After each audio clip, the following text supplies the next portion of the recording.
What if I told you this Christmas will break 150 years of weather records, and it's not just about the heat? Right now, as families prepare for the holidays, three massive storm systems are converging across America, and what happens in the next 72 hours will determine whether millions face the warmest Christmas in history or the most dangerous travel conditions we've seen in decades. Stay with me for the next 30 seconds, because I'm going to reveal which states are about to shatter temperature records by 40 degrees, and why this isn't just unusual, it's biblical in scale. Here's what's happening right at this moment.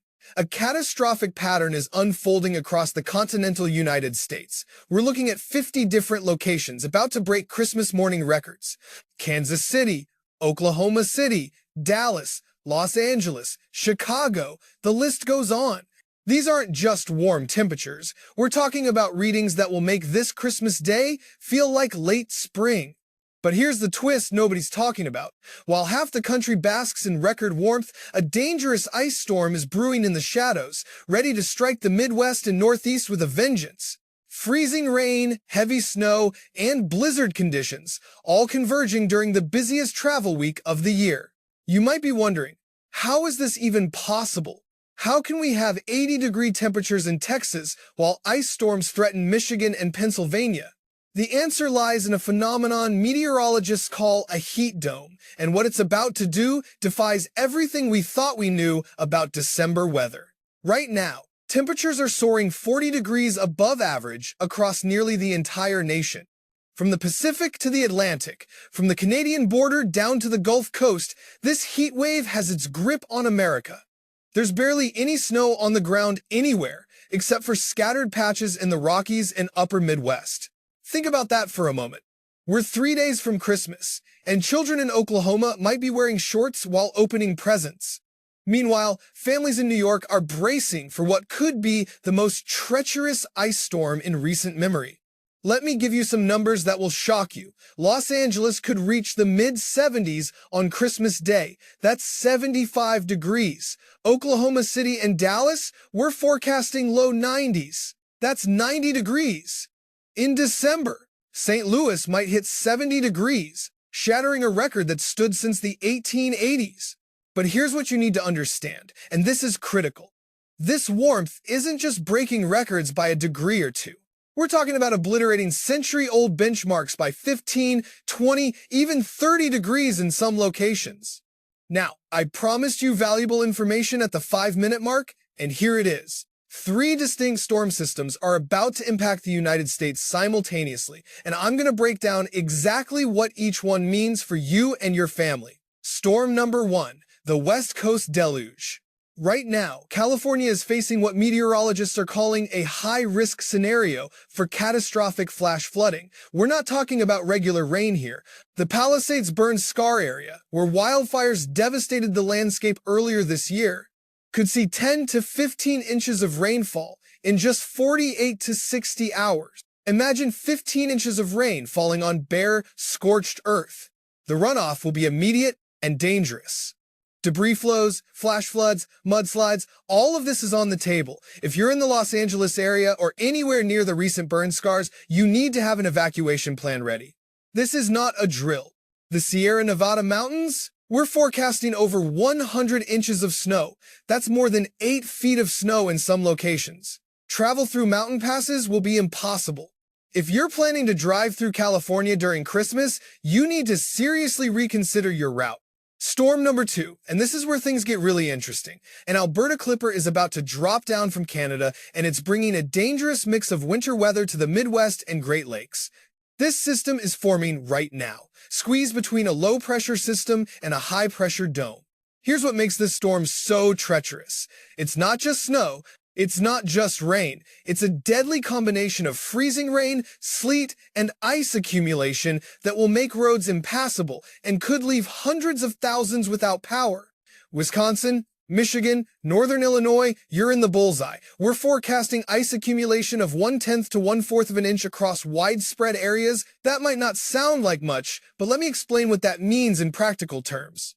1/10 of an inch of ice can snap tree branches. 1/4 of an inch can bring down power lines. In some isolated areas near Detroit and Kalamazoo, we could see up to 1/2 inch of ice. That's ice storm criteria.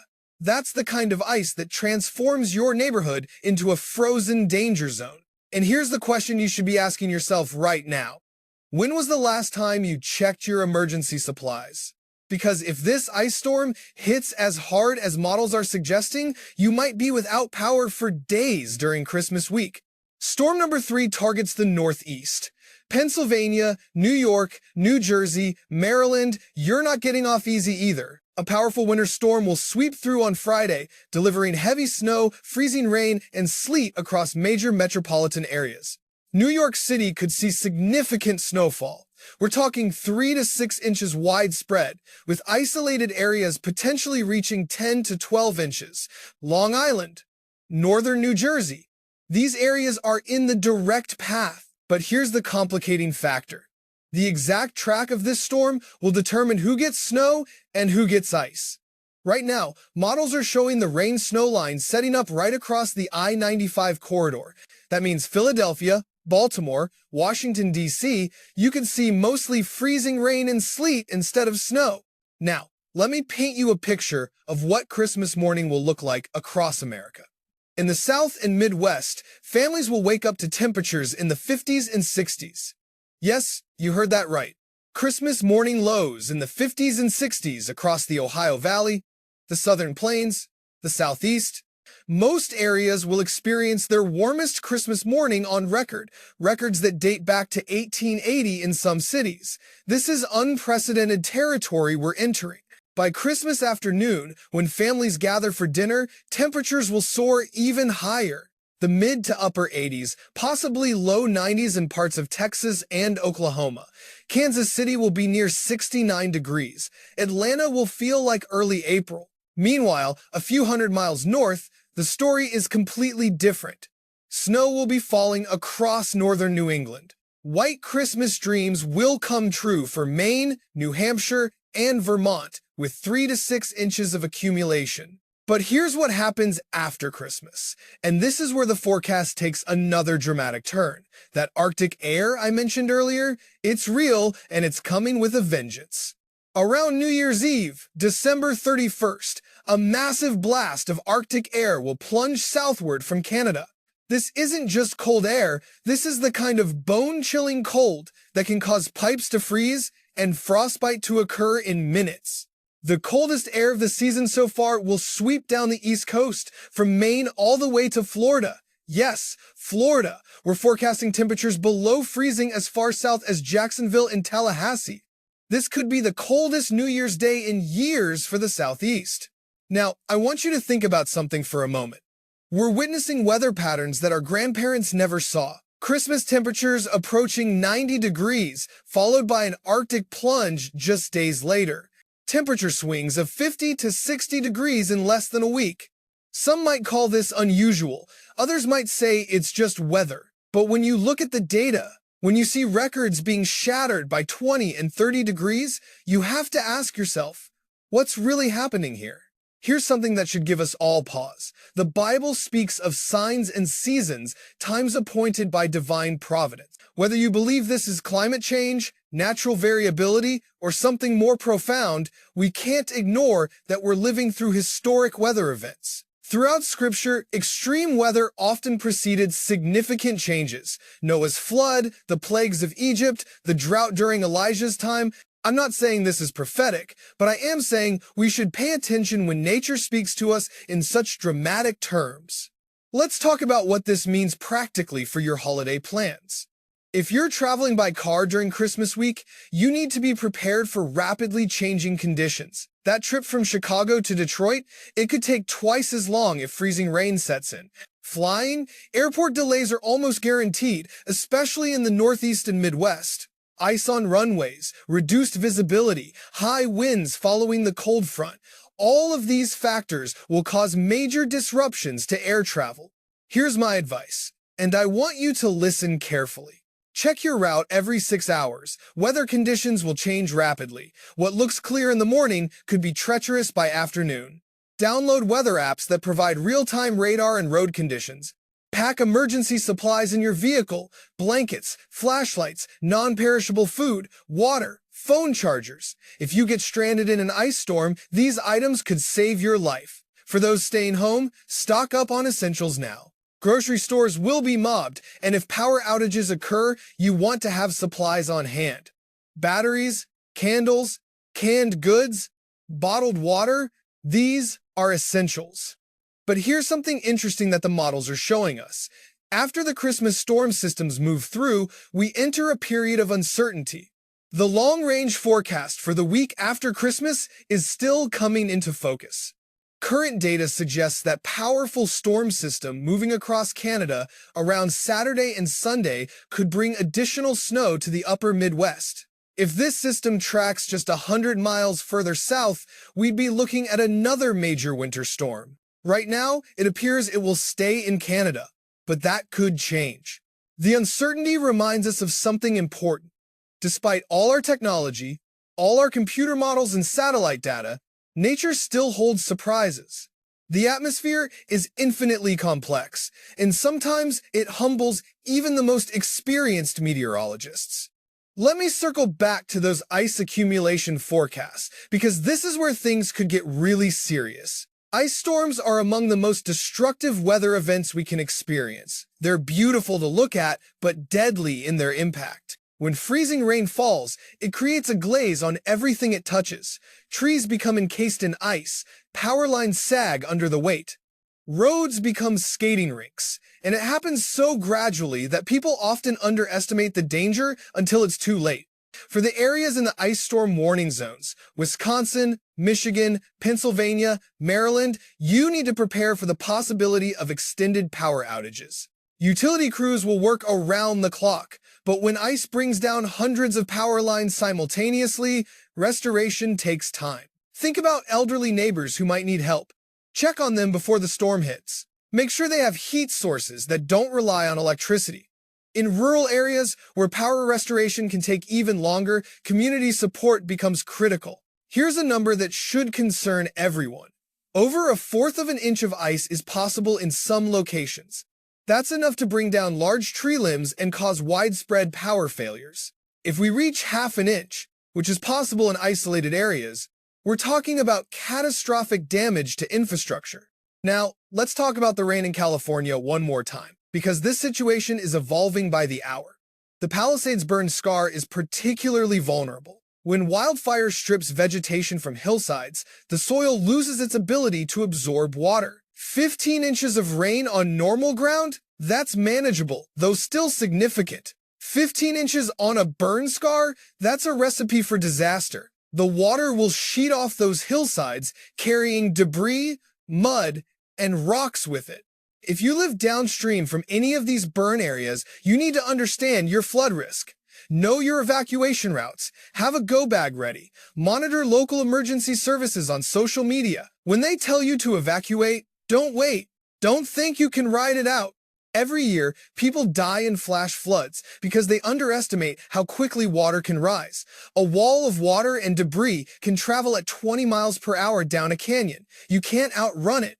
Your only defense is preparation and early evacuation. The Sierra Nevada snow forecast is equally impressive. 100 inches means travel will be completely shut down through the mountain passes. Donner Pass, Echo Summit, these routes will be impassable. If you absolutely must travel, take the long way around through the valleys. Here's something meteorologists are watching closely. The exact positioning of that low-pressure system as it moves inland will determine how much moisture gets pushed into the mountains. If it shifts just 50 miles north or south, snow totals could change dramatically. That's the challenge with forecasting these events. We can see the big picture, we know a major storm is coming, but the precise details only become clear in the final 24 to 48 hours. Which brings me to an important point.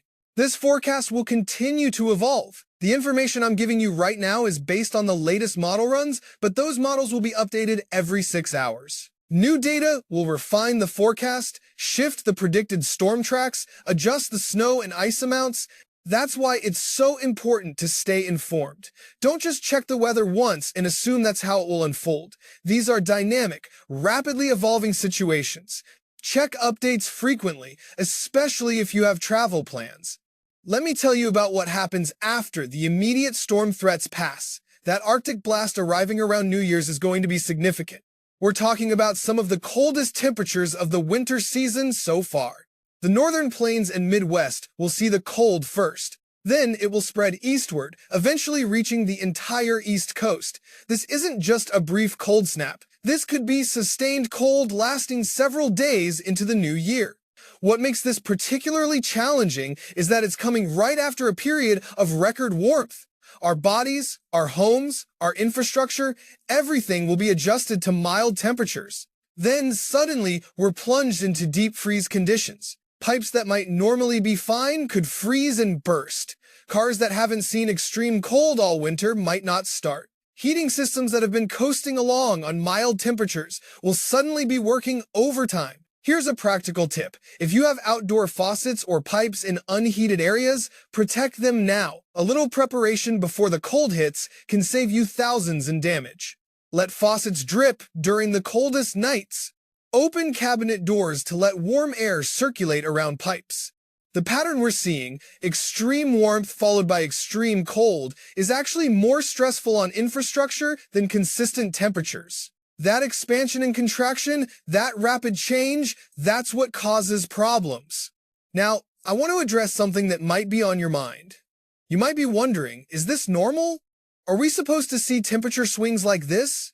The short answer is, weather is inherently variable, but the magnitude of what we're seeing is exceptional. Records exist for a reason. They represent the extremes of what we've experienced over the past 150 years. When we break records by 20 or 30 degrees, when we break dozens of records simultaneously across multiple states, that tells us we're in unusual territory. I'm not here to debate the causes. That's not my role. I'm here to help you understand what's happening and how to stay safe. But I will say this. Whether you attribute these patterns to natural cycles, climate change, or divine intervention, the practical reality is the same. We need to be prepared. Throughout history, communities that prepared for extreme weather fared better than those that didn't. That's just common sense. The ants stored food for winter while the grasshopper played. There's wisdom in that old story. As we approach Christmas, many of us will be thinking about blessings and gratitude. We'll gather with family, share meals, exchange gifts. These traditions matter. They connect us to something larger than ourselves.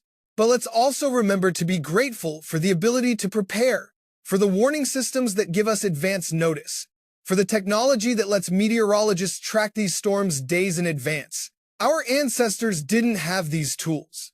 They faced weather with no warning, no preparation time. We're blessed to live in an age where we can see trouble coming and take action. That's a gift we shouldn't take for granted. Use the information available to you. Don't ignore warnings. Don't assume it won't happen to you. Here's something else worth considering. Extreme weather reminds us of our dependence on forces beyond our control. We can predict, we can prepare, but we can't control the weather. There's humility in that recognition. The Bible tells us that God sends rain on the just and the unjust alike. Weather doesn't discriminate. It affects everyone in its path. Our response to that reality reveals our character. Do we help our neighbors prepare? Do we check on the vulnerable? Do we share resources with those who might not have enough? These are the questions that matter when crisis comes. Let me shift gears and talk about what comes after New Year's. The forecast beyond January first becomes much more uncertain. We simply don't have reliable data that far out. But here's what we can say. The pattern suggests we'll remain in an active weather regime. The jet stream will stay energized. Storm systems will continue to develop and track across the country. Whether those storms bring rain, snow, or ice depends on temperatures and storm tracks we can't yet predict. What we can say with confidence is that winter is far from over. January and February are typically our snowiest months in many parts of the country. The fact that we've had limited snow so far doesn't mean we won't see significant winter weather ahead. In fact, when we have warm early winters, sometimes the late winter storms are more intense. It's as if nature is catching up, delivering all that precipitation in a compressed time frame. That's not a scientific prediction, just an observation from years of watching weather patterns. Here's what I want you to take away from all of this. We're entering a critical period for weather across the United States. Multiple hazards, from extreme heat to dangerous ice, from flooding to blizzards, all converging during the holiday week. Your safety depends on staying informed and being prepared. Check forecasts regularly. Have emergency supplies ready. Know your risks, whether that's flooding in California, ice in Michigan, or snow in New York. But don't let the weather steal your joy. Christmas is about celebration, about family, about faith. These storms will pass. The records we break will eventually be broken again. Life continues, seasons change, and through it all, we endure. There's something almost miraculous about how communities come together during extreme weather. Neighbors help neighbors. Strangers assist strangers. The best of humanity often emerges in the worst conditions. So yes, prepare for difficult weather, but also prepare to be amazed by the resilience of the human spirit. Prepare to witness acts of kindness. Prepare to be part of a community that looks out for one another. As we close out this discussion, I want to remind you of something important. The forecast I've given you today will change. More updates will come. New information will emerge. The storm systems will evolve. That's not a weakness of meteorology, it's the nature of the atmosphere. We're dealing with a complex, chaotic system. The fact that we can predict major weather events days in advance is actually remarkable, but precision at that range is impossible. So stay tuned for updates. Follow trusted sources. Be skeptical of hype and sensationalism. Focus on official warnings from the National Weather Service. They have no agenda except public safety. In the days ahead, you'll see a lot of weather coverage. Some of it will be accurate and helpful. Some will be exaggerated for clicks and views. Use your judgment. Ask yourself, is this information helping me prepare or just making me anxious?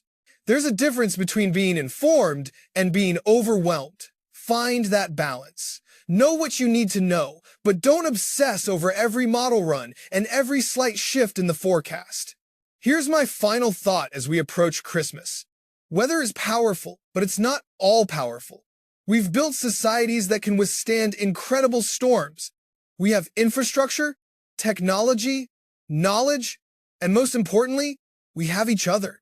Whatever weather comes our way this holiday season, we'll handle it. We'll adapt, we'll overcome, we'll help each other through. That's what we do, that's who we are. So check on your elderly neighbors before the storms hit.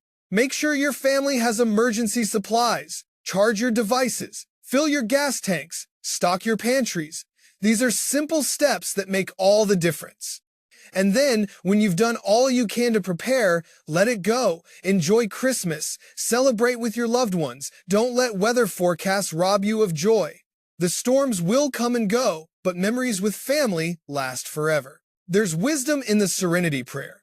God, grant me the serenity to accept the things I cannot change, courage to change the things I can, and wisdom to know the difference. We can't change the weather, but we can change how we respond to it. Be safe out there. Be smart. Be kind to one another. And remember, after every storm, the sun shines again. After every winter, spring returns. That's the promise of nature, and it's a promise we can count on. Whatever challenges the next week brings, whatever records we break, whatever storms we face, we'll get through it together. That's not just optimism, that's history. Americans have weathered worse and come out stronger. So, here's to a safe holiday season despite the challenging weather. Here's to communities coming together. Here's to first responders who will work through Christmas to keep us safe. And here's to the resilience that defines us. The next few days will be interesting. There's no doubt about that. Record heat, dangerous ice, flooding rains, all happening simultaneously across our nation. But interesting doesn't mean insurmountable. We've got this. Stay weather aware. Stay prepared. Stay connected to your community. And most of all, stay hopeful. Because no matter what the forecast brings, we've faced challenges before and we'll face them again. It's what we do. May your Christmas be merry and bright, despite whatever weather comes your way. May your travels be safe. May your families be together. And may we all emerge from this holiday season with new appreciation for the power of nature and the strength of community. Thank you for staying with me through this detailed forecast. I know it's a lot of information, but knowledge is power when it comes to weather safety. Share this with anyone who might need to know. Help spread the word about the preparations needed. And remember, tomorrow brings new forecast updates. New information will emerge, storm tracks will be refined, we'll know more about who's getting what and when. That's the next chapter of this weather story, and we'll be here to break it down for you. Until then, stay safe, stay warm or cool, depending on where you are, and know that better weather always follows the storms. That's not just meteorology, that's life. The challenges we face make the clear skies ahead that much sweeter. God bless you all this Christmas season, and may the weather, whatever it brings, remind us of our need to depend on something greater than ourselves and to care for one another through whatever comes our way.